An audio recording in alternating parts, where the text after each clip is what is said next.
아픈 날개로는 멀리 날 수 없겠죠. 우리 몸의 날개인 어깨, 100세까지 튼튼하게 지켜드리겠습니다. 안녕하세요. 어깨는 날개다 정형외과 전문의 김석현입니다. 오늘은 제가 병원에서 흔히 볼 수 있는 어깨 질환이자 어깨 통증의 대표적인 4가지 질환에 대해서 알려드리겠습니다.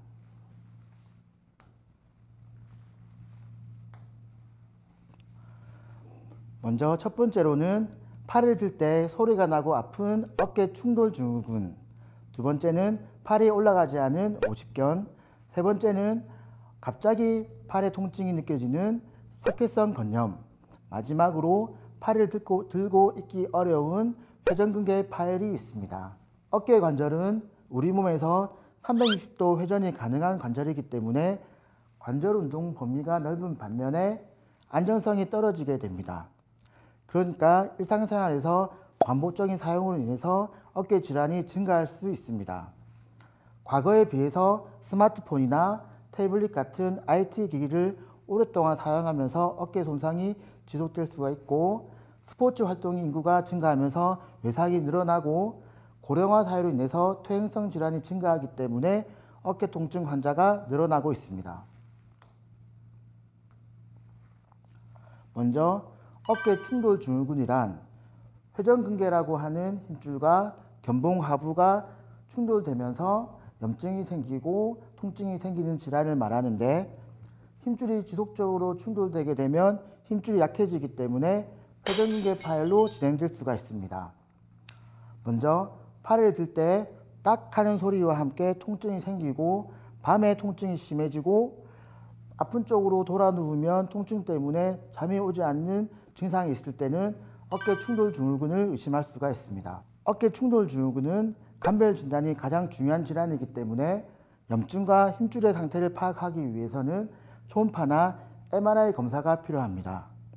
초기에는 통증과 염증이 심하기 때문에 약물 치료를 시행하고, 약물 치료에도 반응 없이 통증이 지속될 경우에는 그림처럼 초음파를 통해서 힘줄의 상태를 파악을 한 이후에 힘줄에 문제가 없다면 염증 있는 부분을 주사 바늘로 정확하게 위치를 진입시킨 이후에 국소 마취제와 소염제를 투여하여서 통증을 완화시키면 효과적으로 치료할 수 있습니다. 주사 치료는 보통 일주일에 한 번, 그리고 3회 간격을 통해서 주사 치료를 하게 되는데, 대부분의 경우에는 통증이 많이 호전되는 경우가 많습니다. 앞서 말씀드린 주사 치료에도 반응이 없는 경우에는 수술적인 치료도 고려해 볼 수 있습니다. 관절경을 통해서 약 1cm 정도의 작은 구멍 3개를 뚫어서 관절 내부를 확인하게 됩니다. 먼저 첫 번째 그림처럼 견봉이 자라서 두꺼워진 상태에서 힘줄과 충돌되면서 염증이 생기고 통증이 발생하게 됩니다. 자라난 견봉 하부를 다듬어내고 절삭기를 이용해서 이 부분을 다듬어 준다면 충분한 공간이 생기기 때문에 통증이 좋아지고, 이 수술 방법은 수술 후에 별도의 고정이 필요 없이 일상생활을 바로 시작할 수 있는 간단하고 좋은 수술 방법입니다. 다음으로는 오십견. 오십견이라고 하는 것은 어깨 관절 주머니가 염증이 생겨서 딱딱하게 굳어서 팔이 올라가지 않는 것을 말하면서 딱딱하게 얼음처럼 굳었다고 하여서 동결견이라고도 합니다. 과거에는 50대 환자에서 많이 발생했기 때문에 오십견이라고 했지만, 최근에는 40대에서 70대까지 다양하게 생기고 있습니다. 대부분의 어깨 질환이 생기면서 합병증으로 생기지만, 내과적인 문제, 예를 들어서 당뇨나 갑상선 기능 한기증, 뇌경색, 심근경색, 자가 면역 질환 등이 생길 때 빈도가 증가할 수가 있고, 요즘은 운전이나 제조업 등의 한 자세로 장기간 고정하는 것과 같은 동작으로 인해서 많이 생깁니다. 그래서 통계적으로 봤을 때는 거의 모든 환자에게 장시간의 고정기간이 있으면 대부분 오십견의 원인이 될 수가 있습니다. 먼저 환자 스스로 팔을 올리려고 해도 올라가지가 않고, 주변 사람이 팔을 억지로 올리려고 해도 올라가지 않는 특징이 있는 경우 오십견을 의심할 수가 있습니다. 그리고 MRI 검사상에서 정상적으로 애관왕에 관절액이 있어야 하지만 염증으로 인해서 애관왕의 부피가 현저히 감소했을 때 오십견을 의심할 수가 있습니다. 그리고 관절 주머니의 두께도 4mm 이상으로 증가되는 경우가 많이 있습니다.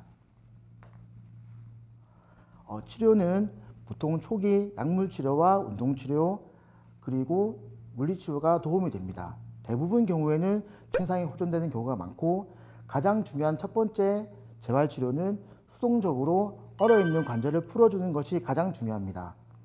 그림처럼 시계추 모양으로 아픈 쪽에 어깨에 힘을 뺀 이후에 시계 방향으로 약 10회 정도 회전을 하게 되면 어깨 관절이 부드러워지기 때문에 통증이 호전되면서 관절 운동 범위가 증가할 수 있습니다.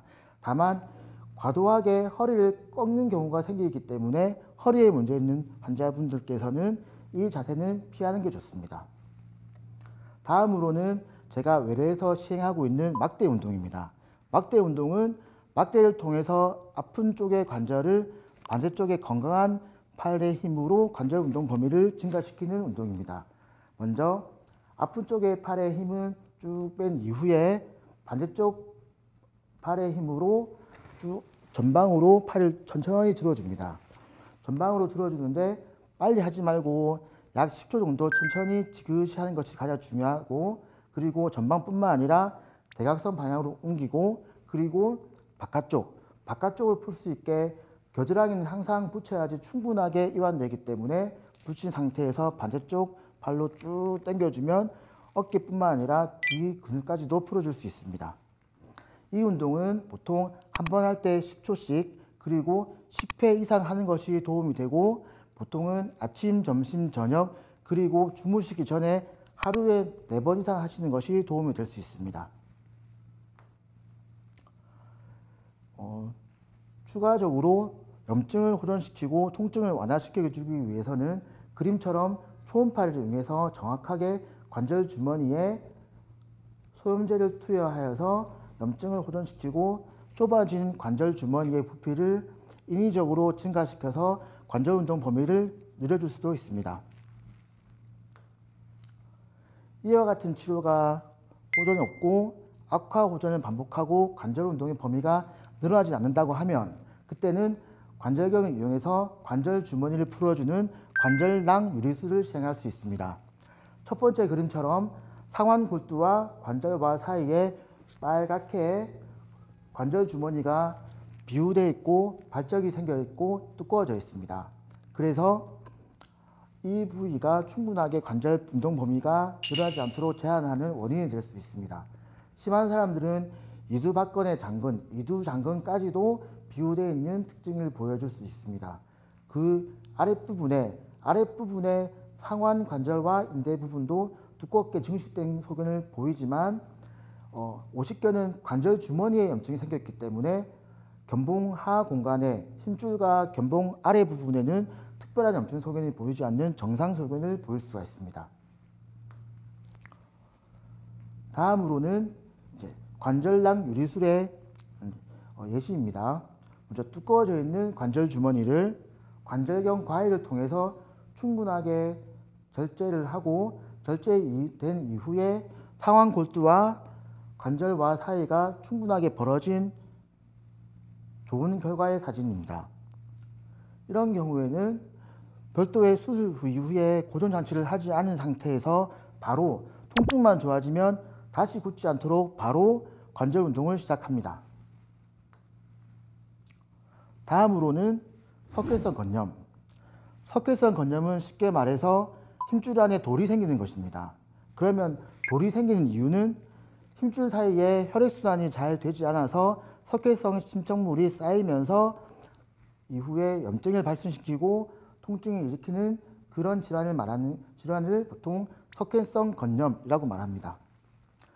보통 대부분 경우에는 증상이 없거나 우연히 단순 방사선 검사상에서 석회가 보여서 진단을 내려주는 형성기, 이와 반대로 딱딱해진 석회가 녹으면서 극심한 통증이 생기고 밤에 야간에 통증이 심해지면서 주무시려고 할 때 아픈 쪽으로 누우면 너무 아파서 간혹 응급실로 내원하는 경우가 있을 정도의 극심한 통증이 생기는 흡수기로 구분할 수가 있습니다. 단순 방사선 검사상에서 형성기에서는 균일한 밀도를 가진 석회가 관찰될 수 있고, 관절경 소견상에서는 이렇게 분필 가루처럼 딱딱하게 굳어진 석회를 볼 수가 있습니다. 그러나 통증이 생기는 석회가 녹으면서 통증이 생기는 흡수기에는 석회가 이제 흡수되면서 뿌옇게 솜털 모양으로 관찰될 수 있고, 관절경 소견상에서는 녹아서 치약 같은 모양으로 확인할 수가 있습니다. 초기에는 통증을 호전시키기 위해서 진통소염제를 복용시키지만 통증이 극심하기 때문에 약으로는 효과 없는 경우가 많이 있습니다. 그런 경우에는 초음파를 통해서 석회 있는 주변 부분에 염증 있는 부분을 정확하게 주사기 바늘로 확인을 한 다음에 소염제 투여하는 것이 효과적이고, 더불어서 석회 있는 공간에 바늘로 이제 구멍을 내어서 석회가 흡수될 수 있도록 도와주는 것도 좋은 치료 중에 한 가지입니다. 첫 번째, 두 번째 방법을 이용하여서 통증이 어느 정도 진정이 되면 그 다음 단계 석회를 흡수시키기 위해서는 체외 충격파 방법이 효과적입니다. 체외 충격파는 아픈 부위에 체외 충격파 파장을 이용해서 석회 주변의 염증을 호전시키고 석회의 흡수를 도와주면서 보통 일주일에 2회 정도, 그리고 4에서 6주 정도 시행을 하게 되면 석회의 크기가 줄어들고 염증이 호전되는 좋은 결과를 기대할 수 있습니다. 그럼에도 불구하고 증상이 3개월 이상 지속되거나 악화, 재발을 반복하는 그런 증상이 있을 때 석회의 크기와는 크게 상관없이 그런 일상생활에 불편감이 있을 때는 관절경을 통해서 수술적 치료를 고려할 수 있습니다. 관절경을 통해서 작은 구멍을 통하여서 석회를 모두 다 제거하는 것이 아니라 그 크기를 짜내어서 크기를 줄여주면서 통증을 완화시키는 것이 중요하고, 가장 성공적인 수술 방법은 정상적인 힘줄에는 피해를 가지지 않고 석회만 크기만 줄이는 것이 더 좋은 치료라고 볼 수 있습니다. 마찬가지로 석회성 건염의 수술적 치료도 별도의 고정하는 기간 필요 없이 바로 일상생활을 할 수 있기 때문에 일상생활에 큰 통증이 있을 경우에는 약물 치료나 주사 치료에 호전 없는 경우에는 수술적 치료로도 좋은 결과를 얻을 수 있는 가장 간단하고 쉬운 방법의 수술입니다. 마지막으로 회전근개 파열입니다. 회전근개라고 하는 것은 어깨를 회전시키기 위한 4가지 힘줄 다발입니다. 이 힘줄 다발이 퇴행성 변화나 외상 등의 손상에 의해서 찢어지는 경우를 회전근개 파열이라고 하는데, 이때는 통증이 생기고 아프기 때문에 관절 운동이 제한되는 경우가 많습니다. 일반적으로 회전근개는 총 4가지 힘줄이 함께 협력해서 기능을 하기 때문에 힘줄 1가지나 2가지 파열이 있다고 하여서 통증이 심해지거나 관절 운동에 제한이 오지 않는 경우가 많습니다. 그렇기 때문에 어느 정도 아프더라도 방치하고 지속적으로 관리 안 되는 경우가 많이 있습니다. 그렇지만 대부분 경우에는 어깨 앞쪽에 통증이 생기고 팔을 120도나 160도 정도 올렸을 때 통증이 생기고 이후에 더 올리게 되면 통증이 완화되는 경우가 많이 있습니다. 그렇지만 팔을 쭉 90도쯤 내리는 경우에는 힘줄이 찢어져서 근력이 약해지고 그 단계에서 통증이 생기기 때문에 갑자기 팔이 뚝 떨어지는 브라밤 사인이라고 하는 특징적인 증상이 있을 때 회전근개 파열을 의심할 수가 있습니다. 먼저 엑스레이 검사상에서 상완 골두와 견봉 사이에는 일반적으로는 7mm에서 11mm 정도의 간격이 있는데, 힘줄이 파열되어서 상완 골두를 안정적으로 잡아주지 못하는 경우에는 상완골이 상방 정리되기 때문에 간격이 7mm 이하로 좁아지게 됩니다. 그런 경우에는 광범위한 회전근개 파열이 의심될 수가 있습니다. 이와 더불어서 초음파에서 극상근에 빈 공간이 있어서 파열된 상태를 알 수 있고, 좀 더 정확하게 확인을 하기 위해서는 방금의 사진과 같이 극상근이 이렇게 연결되어야 하지만 우측 사진과 함께 파열되어서 전이되어 있으면 공간이 비어 있는 상태를 확인할 수 있는데, 이때 파일의 크기와 더불어서 힘줄 주변의 근육의 상태도 함께 검사를 하여서 향후 치료 계획을 정확하게 세우기 위한 충분한 근거가 될 수 있는 MRI 검사가 회전근개 파일에서는 가장 중요한 진단 검사입니다. 회전근개 파열의 기본적인 치료 원칙은 통증을 호전시켜서 어깨의 기능을 회복시키는 것이 가장 중요한 치료 원칙입니다. 그러면 연세가 많으신 분이나 어깨 활동이 적으신 분은 굳이 수술을 해서 회복을 하기 위한 긴 재활 기간을 거칠 필요 없이 통증을 완화시키기 위한 약물 치료나 주사 치료도 충분하게 좋은 결과를 얻을 수 있지만 젊은 환자이거나 60대 이상의 환자에서 갑자기 어깨 통증이 생기거나 근력이 떨어지는 경우에는 떨어진 힘줄을 원위치에 회복시켜주는 봉합술을 해주는 것이 결과가 좋다고 봅니다. 그러나 오랫동안 회전근개 손상이 오면서 관절이 굳어서 오는 관절의 경직, 오십견이 있는 경우에는 수술 후에 6주간 봉합된 부위가 안정되도록 보조기를 착용을 하는데 더 추가적으로 작용을 하게 되면 관절이 더 많이 굳어졌기 때문에 봉합 이후에 관절 운동이 회복이 더디기 때문에 수술 전 충분하게 정상적으로 관절 운동 범위를 회복시킨 이후에 수술하는 것이 좀 더 좋은 결과를 얻을 수 있습니다. 다음과 같은 경우에는 빠른 수술적 치료가 좋은 결과를 얻을 수 있는 경우입니다.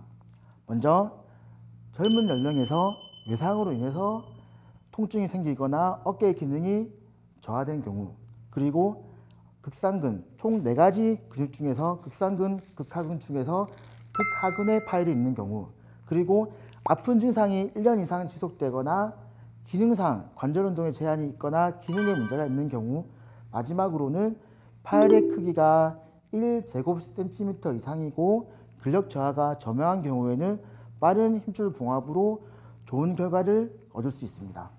회전근개 파열은 부분적으로 파열되는 경우와 전층으로 파열되는 경우로 구분할 수 있습니다. 파열의 크기가 작거나 부분 파열인 경우에는 초기 통증과 염증을 호전시키기 위해 소염 진통제 복용을 하고, 그리고 관절이 굳어지지 않도록 관절 운동을 시작합니다. 관절 운동은 어깨 힘줄을 키우고 회전근개 주변의 근력을 키우기 위한 견갑골 주위 근력 강화 운동이 도움이 될 수가 있습니다. 일반적으로 이런 약물 치료와 보존적 치료에도 호전되지 않는 경우에는 회전근개 봉합술은 최근에는 관절경을 통해서 약 1cm 되는 구멍을 4개 정도 뚫어서 관절경을 진입시키고 관절 봉합 기구를 넣어서 봉합을 시행합니다. 회전근개 봉합술의 기본적인 원칙은 떨어진 힘줄을 자기 자리에 회복시키는 것이 제일 큰 목적입니다. 정상적인 회전근개 힘줄의 모양은 견봉하 공간에서 봤을 때 특별하게 빈 곳이 보이지 않을 정도로 다 힘줄이 덮어져 있어야 됩니다.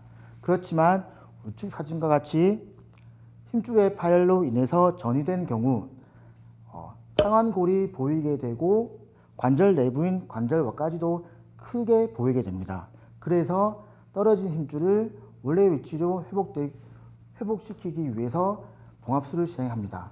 떨어진 힘줄을 원래 위치에 봉합시키기 위해서 상완골 부위에 흡수성 나사가 포함된 실을 통해서 이중으로 봉합하여서 원래 위치 견봉의 힘줄을 제자리 위치시킵니다.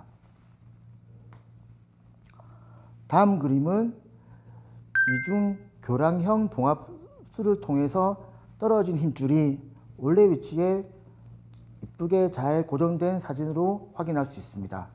이렇게 회전근개 봉합술에서 가장 중요한 원칙은 수술 후 6주간 외전 보조기를 이용하여서 떨어진 힘줄이 다시 또 떨어지지 않도록 고정하는 것이 가장 중요하며 6주 이후에는 굳어진 관절과 굳어진 근육을 풀기 위해서는 적극적인 재활치료가 필요합니다. 여러분의 어깨에 튼튼한 날개를 달아드릴 어깨는 날개다. 다음 시간에도 통증 없이 훨훨 날 수 있도록 유익한 내용을 준비하겠습니다. 정형외과 전문의 김석현이었습니다. 감사합니다.